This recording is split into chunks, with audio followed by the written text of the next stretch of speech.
is Professor Rhythm Singh. He is an associate professor in the Department of Hydro and Renewable Energy at IIT Roorkee. Professor Singh holds degrees from IIT Bombay, IIT Delhi, and MNNIT Allahabad. He's received multiple awards, including the Best Paper and Poster Awards at IEEE PV Specialist Conferences, and he has served as a reviewer for leading international journals. His research bridges technology analysis and policy design to support renewable energy transitions. So I'll hand over to Professor Rhythm Singh for his presentation on understanding vehicle demand dynamics in Indian road transport. So welcome, Professor Singh. I'll leave it to you. Thank you. Thank you so much, Nalini, for the kind introduction. And thank you so much for providing me this opportunity to discuss some of the work which we have done in this domain. So I'll begin with sharing my slides.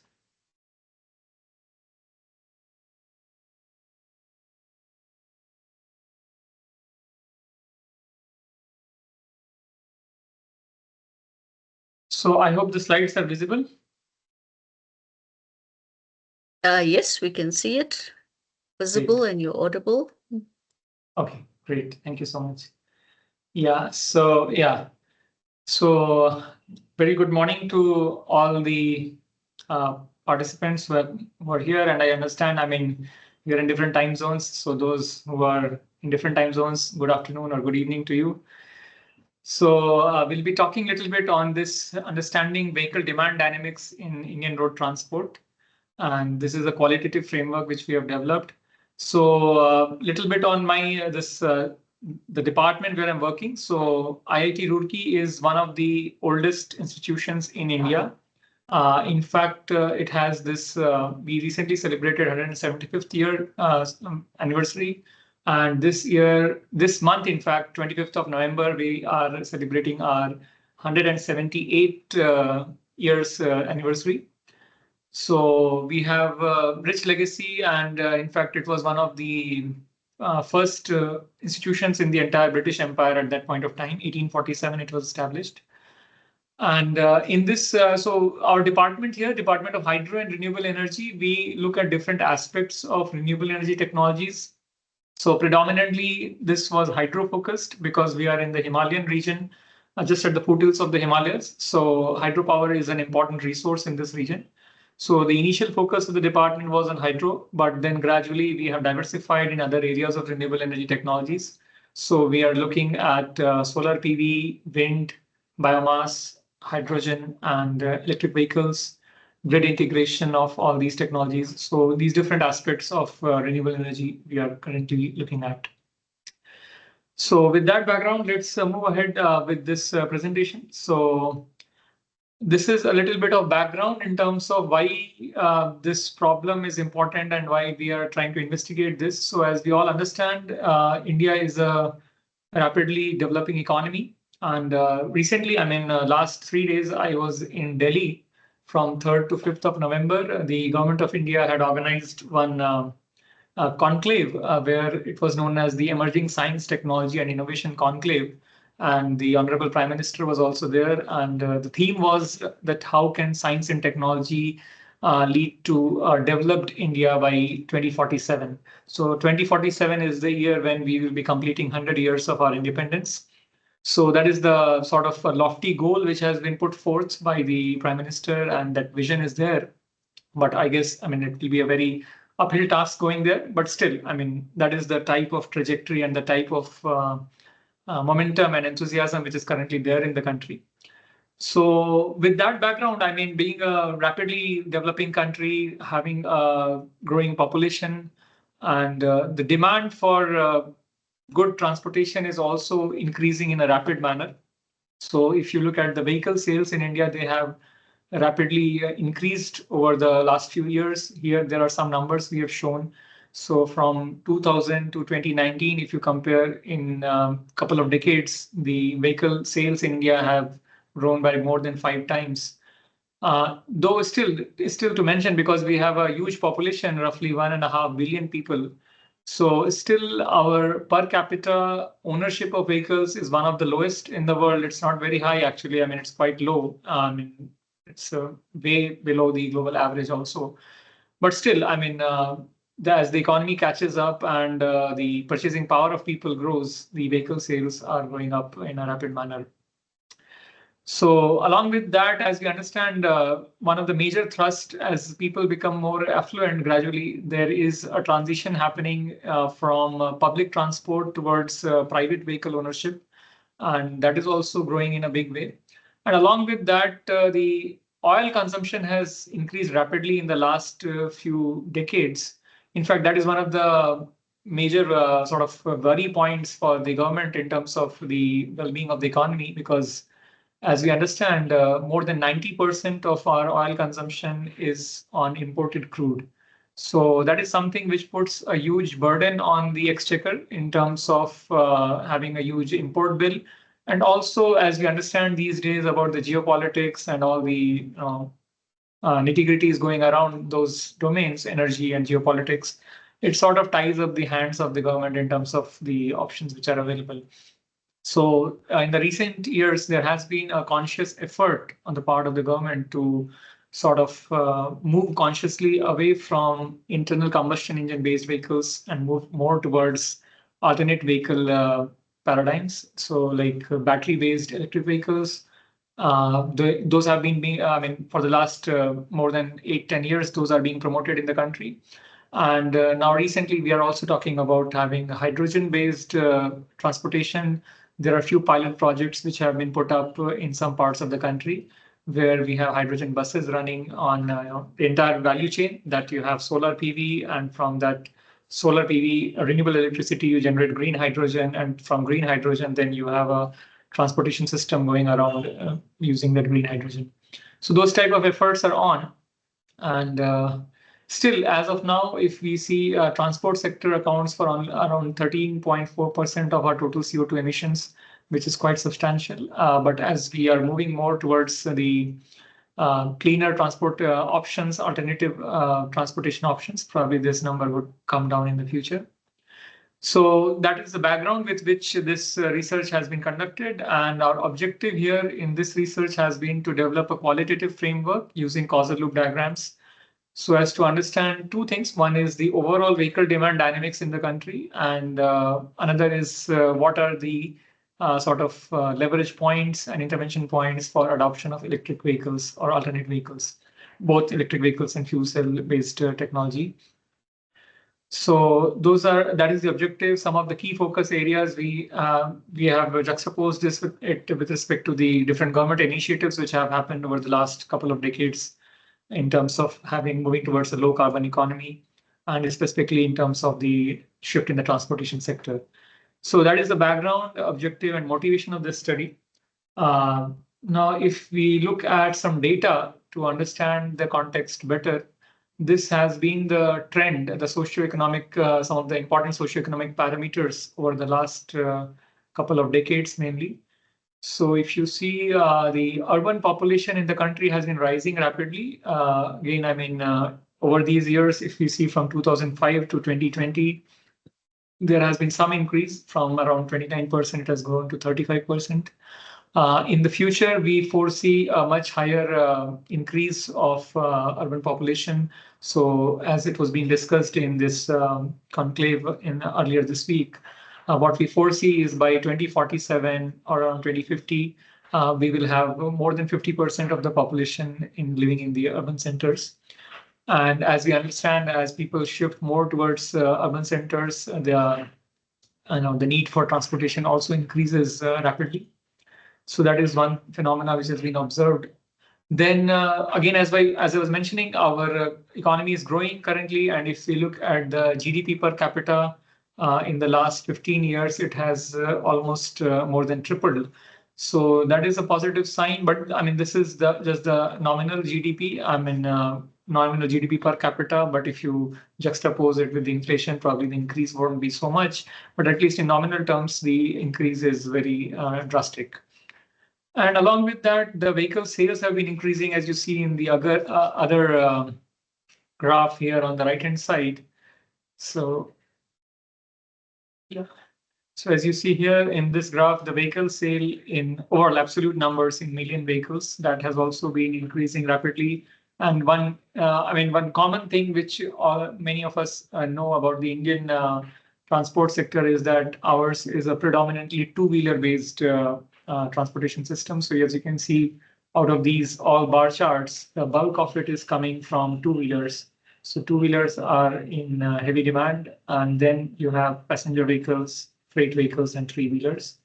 But again, in some other studies where we have looked at some long-term integrated modeling of the transportation system of the country, what we see is that going ahead in the future, probably the infiltration or the share of passenger vehicles would increase as the per capita incomes increase and the people become more affluent.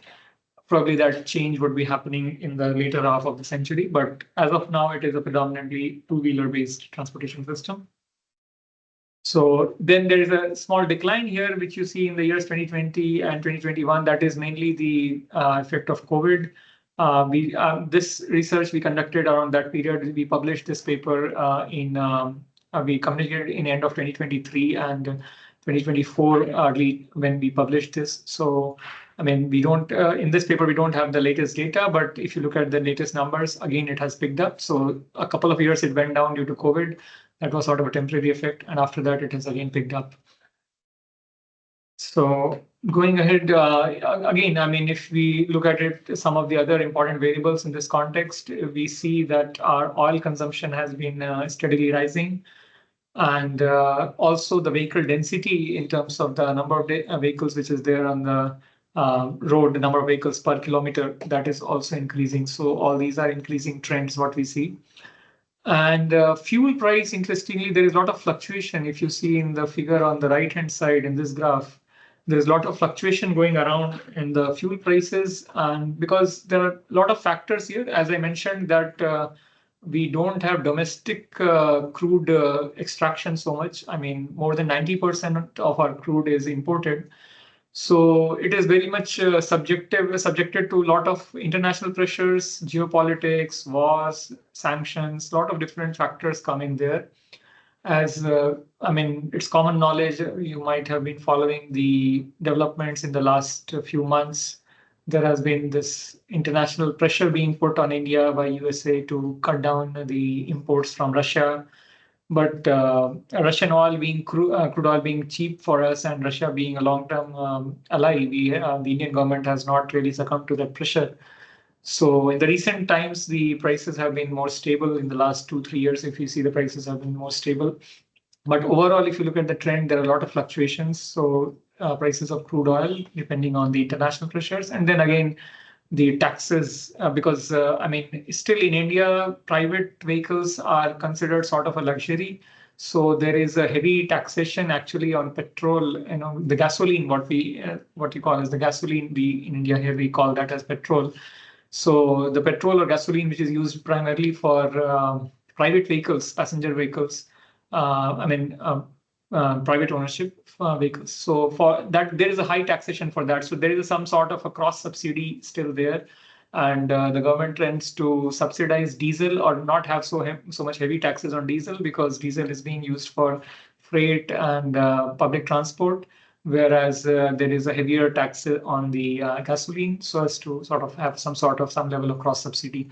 So there is all those factors of cross subsidy, taxation, and then international crude prices. All of them lead to this sort of bumpy curve for the prices of crude oil in the country. So that is the of the petroleum products in the country, petrol and diesel. So with that background and that initial data, let's go ahead further about the work which we have done. So this figure sort of gives us the overview of our methodology. So we have done a qualitative analysis in this study using causal loop diagrams to model the vehicle demand. And we have tried to capture the different, you can say, subsystems for which can influence the vehicle demand in the Indian context. So if you see, there are 5 different subsystems we're talking about. So there is socioeconomic development. We are looking at parameters like urbanization, economic activities, and purchasing power. Then we have infrastructure development, where we are looking at the overall infrastructure for transportation, and also in terms of refueling station, road infrastructure, traffic congestion, and all. So then we are looking also at environmental awareness, because we want to look at that shift from IC engines to alternate vehicle technologies. So we are looking at some variables like carbon taxation, policy initiatives, and popularity and things like that in environmental awareness. Then we are looking at the fuel supply market, both in terms of the fossil fuel-based vehicles, oil prices, or if we are talking about alternate vehicles, we're looking at the electricity prices and alternate fuel prices. And then finally, we're also looking at the alternate vehicle technology per se, how the technology evolves, how as the expansion of the technology happens, the costs go down and the technological development is higher. So different domains of this problem we are trying to model here in this qualitative framework. So let me walk you through this step by step in brief, the development of the causal loop diagram. So we started with this simple population growth CLD, where we are looking at the population growth and then also population decline. But then we are having a lot of different factors. As you can see here, we are trying to capture different factors like socioeconomic factors and different other factors like emissions, natural death, local population, road accident. So population control policy, education, different factors, because this is a part of a bigger socioeconomic module. So that is where all those variables will link through. And then next step, if you see here, we are linking this small causal loop diagram of population growth with quality of life, because we want to look at the socioeconomic parameters in more detail. So as you can see, there are a few more loops coming here. So there is a loop of quality of life. So as the economic activities increase, purchasing power of people increases, and overall quality of life improves, there is a sort of a migration, because as we said, in the Indian context, there is a very significant migration happening currently from our rural areas to the urban areas. So there is a urban migration, and there is a rapid urban expansion in our cities, which is happening. The infrastructure is not able to keep pace with the rapid rate of migration to cities. So we have put that as a separate loop here in terms of migration. The population migration is further, aggravating the situation. And then currently this economic growth constraint is not so much there, but as the economy evolves rapidly, then the remaining margin, so to say, the further margin available for economic enhancement, that goes down as the GDP grows more and more. So maybe in some currently this loop might not be very prominent, but as we move more towards a developed economy, then gradually this loop will become more prominent. Then we have tried to capture some other things also here, like infrastructure development and road network. So there are different other things which are being captured in this loop in section, as you see. So we're building upon it. So different phases you can think of. So we started with population growth, then we coupled quality of life loops to this. Then we are adding some more loops. As you can see here, there is infrastructure development loop, transport network equilibrium, and road network expansion. These loops we are adding further. So again, those are some some of the concepts, some variables and loops linked specifically with transportation infrastructure. So as the vehicle demand grows, the economic activities grow, and the purchasing power, living standard, and urban amenities grow. That leads to urban sprawl growing, a number of trips growing, and again leading to more vehicle demand. So that is sort of the reinforcing loop of infrastructure development acting on vehicle demand. And then there is another loop of transport network equilibrium, as we see here. So because as the transportation network expands, the road network expands, the available land for further development gets lesser and lesser. So there is that sort of balancing loop effect which comes here as the road network expands in the future. And then there is another reinforcing loop acting on road network expansion because as the vehicle demand increases, the congestion tends to increase and demands for new road increases. As the demand for new roads increases, we tend to add more roads. And as we add more roads, the number of trips increases and then further vehicle demand increases. So that is a sort of reinforcing feature there. So that is some of the infrastructure parameters we have added here, some loops with respect to that. Then going ahead, we have added some more variables with respect to adoption of alternate vehicles, air quality, and oil market. As you can see there, we have expanded these 3, 4 more loops have come here. One is about the oil market, which is a balancing loop because as we approach our quote unquote peak oil, the oil price tends to sort of stagnate or that particular thing acts as a balancing loop. Then there is these concerns around emissions because as we understand IC vehicles as they are polluting and they're having more and more emissions. So if we have some sort of a carbon tax mechanism that will tend to act as a balancing loop, cutting down on the IC engine vehicle demand. And so that is like the stick approach. And then there is the sort of awareness-based approach. So sustainable choice as people become more environmentally aware and more conscious, which is the trend currently in the country. Then they also understand that IC engine vehicles leading to emissions are aggravating both the local air pollution as well as at the global level, the GHG emissions, they are worsening the climate situation.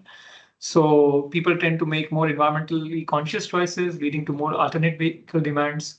And as alternate vehicle demand improves, then that has sort of a positive feedback on the infrastructure for refueling of alternate vehicles and the maintenance facilities for alternate vehicles. So that is another loop there.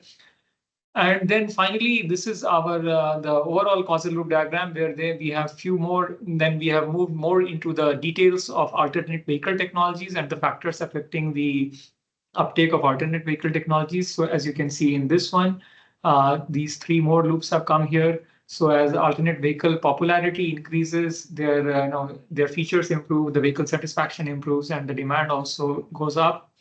And as the demand goes up, the manufacturers have more capital for R&D investment. The technology further improves, and again, the demand goes up. So those are 2 reinforcing loops there.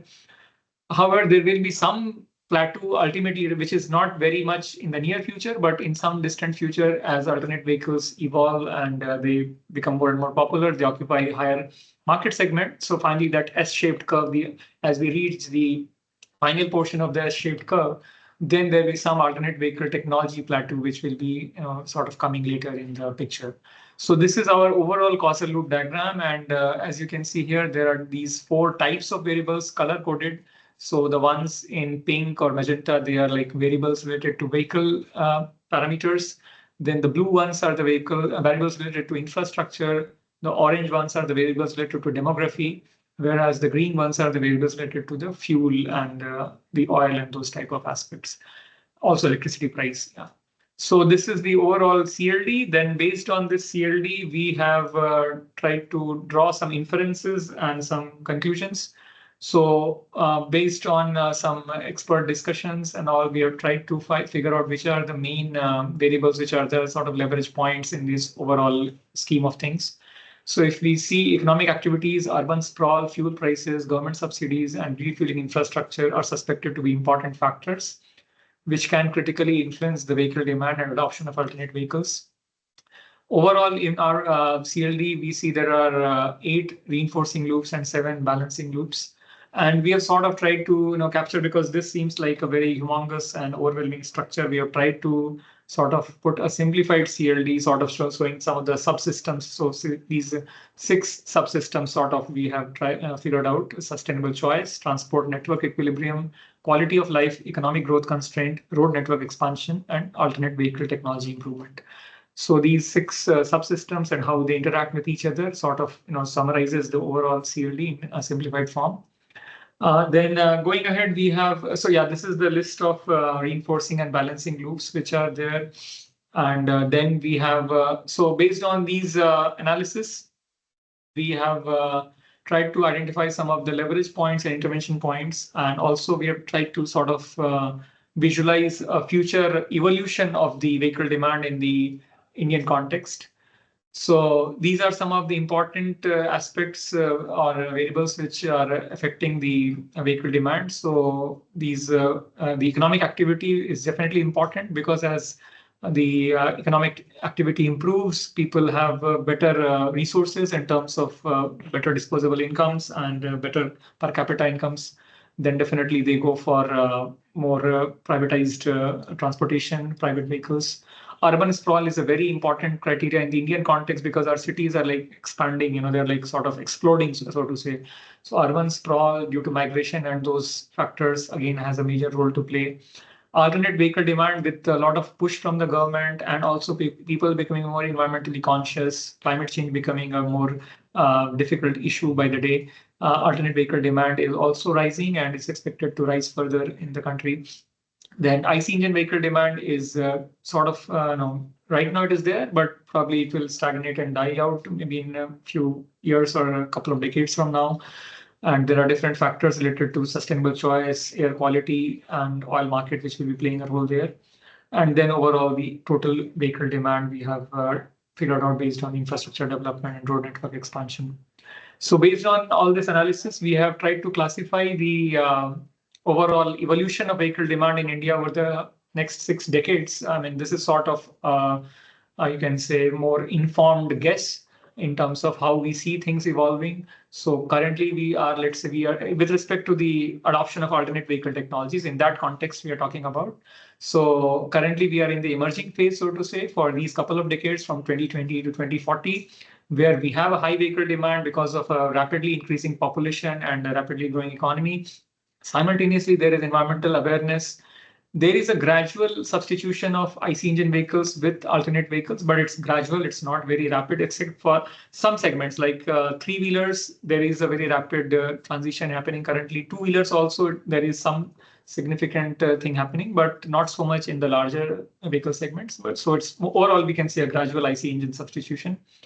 And there is still a persistent oil consumption, which we foresee in these couple of decades.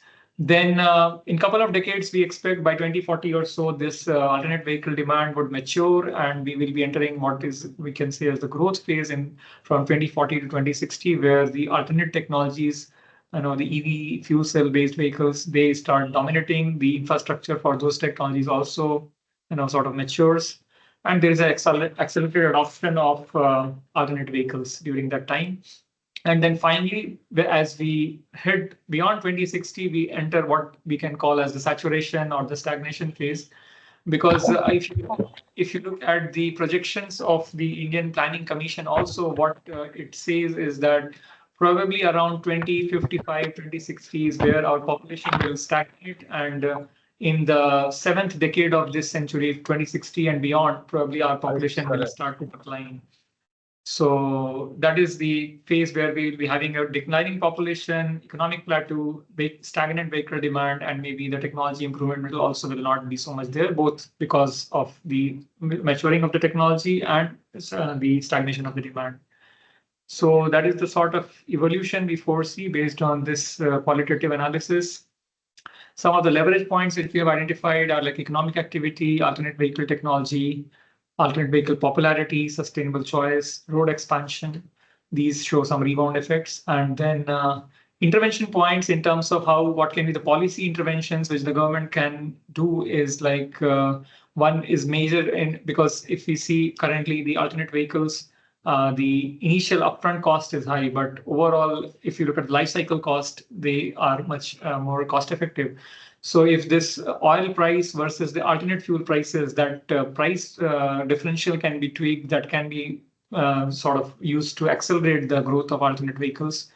Then apart from that, carbon taxes or subsidies can definitely play a major role in terms of accelerating the shift from conventional vehicles towards alternate vehicle technologies. So finally, to conclude, this framework identifies key loops, vehicle demand evolution phases, and leverage points and intervention points for vehicle demand dynamics. And in the Indian context, currently we see the rapid economic activity and urban sprawl are driving the demand in a big way at the present moment.